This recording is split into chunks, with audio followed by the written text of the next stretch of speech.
It is still a very active police scene here as authorities are investigating this fatal accident. James, we're getting a better picture of what happened that day back in November. On to our other top story. Protesters gathered outside Mayo Clinic in Rochester today. We're following breaking news in Southeast Rochester where police are searching for a wanted man. We go straight to ABC6 News anchor Carson Forsman, who arrived on scene just moments after police. Just the past few minutes, Rochester police has confirmed with us that one person was shot and another taken into custody. Part of Deputy Boardman's overnight shift includes emergency calls like this one. I'm so short. Next to me, it's massive. I'm literally carrying it on my shoulder. We were the first station to bring you live reports as the scene unfolded in Hayfield. Reports have circulated online of more layoffs coming in the wake of Mayo Clinic Health System's consolidation. Thousands of people drive drunk every day. In fact, in 2014, there were more than 25,000 DWI arrests in Minnesota. This region saw nearly 10 inches of snow from yesterday's snowstorm. In a statement today, Ford said the consumer version is safe to drive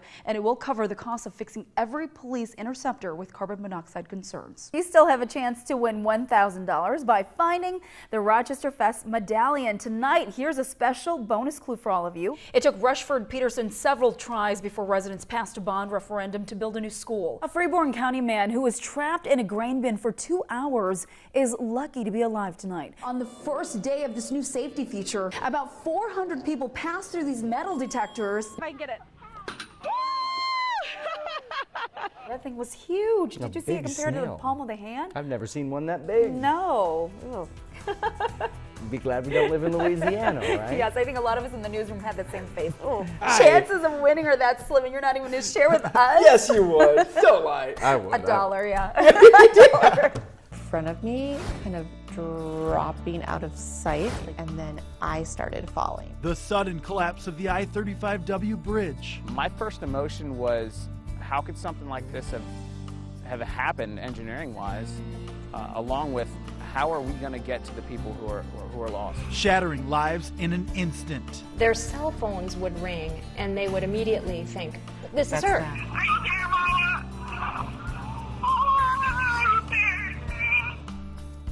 Tonight, we look back on the tragedy through the stories of the victims, the survivors, and the heroes. The I-35W bridge collapse brought us powerful images that are hard to forget. But resonating even more to this day are the stories of courage, faith, and the resiliency of the human spirit. Moments after the 35W bridge. Certainly one of the images that stand out the most from that tragic day. Well, over the years, a team of lawyers worked not only to seek compensation, but to change state laws.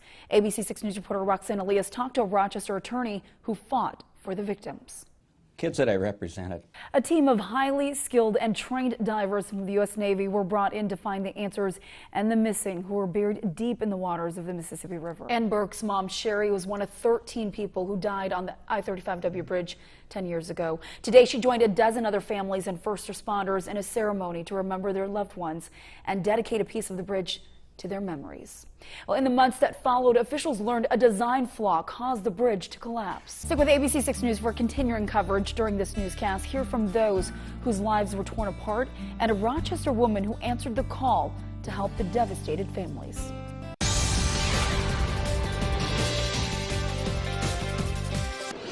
Tonight, people all across southeast Minnesota and North Iowa put down the remote and stepped outside to get to know the people who make up their community. Perhaps now more than ever, very important to build those relationships with law enforcement. Well, National Night Out events were also held in Hayfield, Chatfield, Brownsdale, Pine Island, and Oronoco. Still ahead tonight at 10, why officials say more than 100 fish were found dead in a river in Mower County. Among the hustle and bustle in downtown Rochester, home to Mayo Clinic. All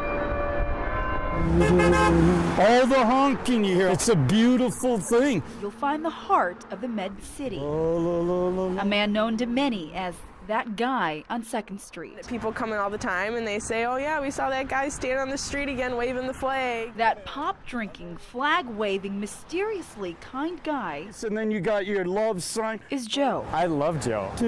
A man whose personality is as colorful as his clothing. I got more energy than anybody on the planet. Joe, who has special needs, has become an iconic image on 2nd Street. So much so, he even has a Facebook page with more than 6,000 likes. He He's just very friendly. You know, you walk by and he says hi to everybody. He waves to everybody. I don't know anybody from here. I'm from St. Paul, and it's nice to see somebody who stays constant. You just stand and you don't move your post. So you try to do everything you can. Manning his post, rain or shine, summer or winter, even on holidays. It's all for the veterans. Like any soldier, proudly representing his flag and his family. So I sat in the dark, I prayed, I cried. The same year he lost custody of his son, he lost his father. And I said, what do I do now, God? And what I did is I seen the flags, you know, and the flags just brought me out of everything. I just sat there and said, I'm waking up now. Oh, that's cool. A calling he's been waving nearly a decade, pacing back and forth for hours. Some people don't understand it, like, why is this guy standing? And I think he just does it, yeah, he just wants to cheer people up. It's just beautiful. A pretty powerful message in a simple gesture. Making their day. And as free-flowing as the flag he's holding. My dad would look down and say, you're a miracle. He'd be really proud. And one couldn't help but notice. That's beautiful. His father isn't the only one. Come on, people. That's what they love. On Interstate 35 along the Minnesota-Iowa border sits the land between two lakes. Yeah, I live about straight across the lake. Enjoying the view of Fountain Lake is 32-year-old Brett Boss, a sight he'll never take for granted as he reports to work. Brett to Dennis. I mean, every day is different when we come to work. Can you respond to the emergency? So, you know, you never know when that pager goes off what it is. From leaks to fires, car accidents to water rescues, you name it, they show up. You're always there to help other people at a moment's notice. Just this week, Boss, a 12-year veteran with the Albert Lea Fire Department, responded to this gas leak. But in December of 2014, Boss responded to a call he never expected. Your whole life just turns instantly, and, you know, just got to do it to survive. He was diagnosed with stage 4 Ewing sarcoma, a rare form of bone cancer. Yeah, as soon as he left the room to give us time to think about it, that's when it really sunk in that, you know, the next, you know, year or two or however long is going to be a tough battle ahead. Surgery was not an option because the cancer was too close to his spine.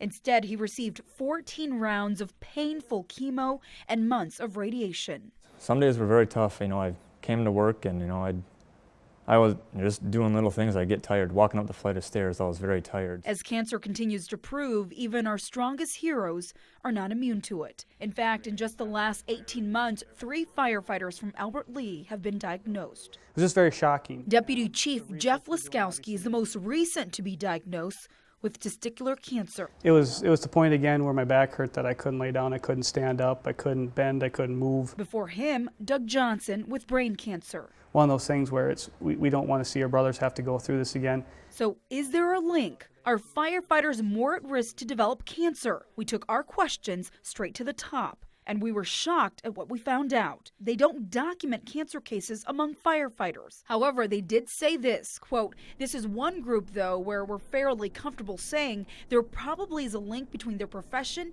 and a higher risk of developing cancer, even if we can't pinpoint the exact causes." I'm aware of the case in Albert Lea. Chris Parsons is the president of the Minnesota Professional Firefighters.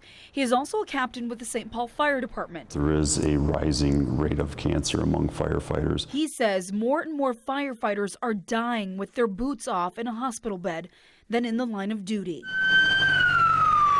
Fires are more dangerous, they burn faster, they burn hotter, they put a lot more toxins into the air, and firefighters are exposed. That's where we do our business. According to the Firefighter Cancer Support Network, since 2002, 60% of active firefighter deaths have been due to cancer. In Austin, 2 firefighters have also been diagnosed with cancer in the past few years, including Riverland Community College fire coordinator Brian Staska.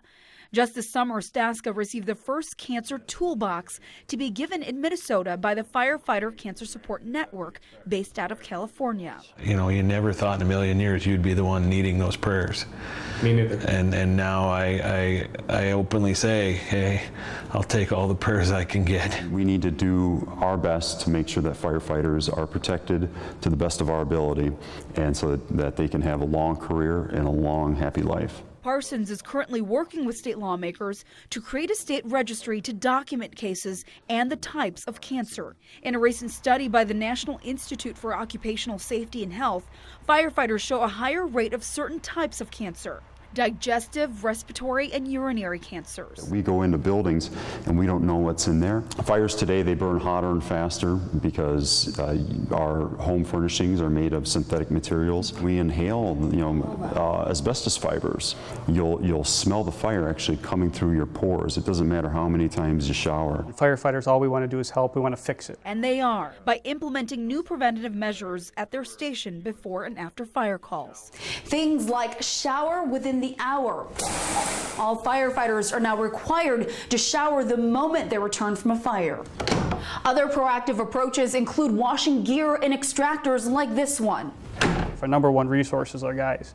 We got to protect them. Last year, we spearheaded an effort to get a $200,000 grant, which is administered by the Minnesota Department of Public Safety, and it's a matching grant to help smaller fire departments buy this turnout gear cleaning equipment. Albert Lee's fire department was one of them. This year, the MPFF is hoping to get an additional $300,000 to help get extractors for another 30 to 40 fire departments. If we can reduce the exposure and take that preventive action, it's going to have great downstream effects, and my hope is that we'll see less cancer in the fire service. A brotherhood that strives to serve others while hoping to protect their own. Every day I get to make a difference, and I'm very passionate about this job, and I get to work with 400 other people that are just as passionate as I am. You want to just keep going. You're not going to let it stop you. The worst fire, the worst incident, we still deal with it. And just like any fire, it eventually burns out. Keep fighting and tomorrow is another day. put it behind me and Another chance to enjoy the view.